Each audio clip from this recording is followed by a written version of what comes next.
Já, Ímark er 30 ára gamalt félag, það verður 30 ára næsta ári, þannig að það er mjög gamalt félag og það var stofnað sem samtök áhugafólks markaðsfræði.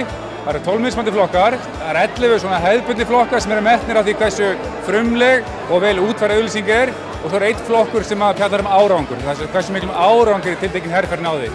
Að Ímark, deginum sjálfum og lúðrinum koma mjög margir. Ætli það hafi ekki verið í kringum 20 fyrirtæki sem hafa unnið hérna í dag. Það eru mjög margir.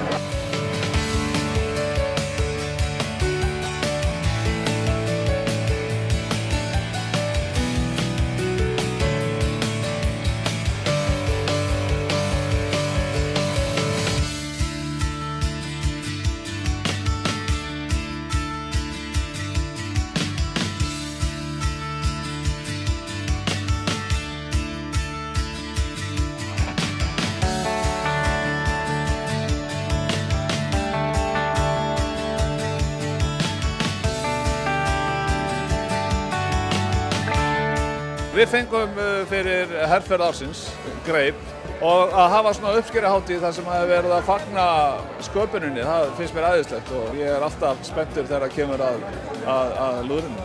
Já, við fengum tilnefningu fyrir ársskýrslu Landsvirkjunar, voru að gefa út sem fyrstu rafrænu ársskýrsluna. Ástæðan við unnum lúðurinn í dag að markmiðinu var náð. Við náum til töluvert fleiri sem lesa þessa ársskýrslu heldur en prentaðar. Við vorum að taka lúður fyrir útvarp. Fyrir bestu útvarpsauglýsinguna, fyrir Víkingalottó. Ég er ekki hrifinn af störfum dómnefndar vegna þess að ég hef viljað vinna fleiri lúðra í kvöld. En að vinna eitt lúður er mikill sigur. Það gengur óskaplega vel.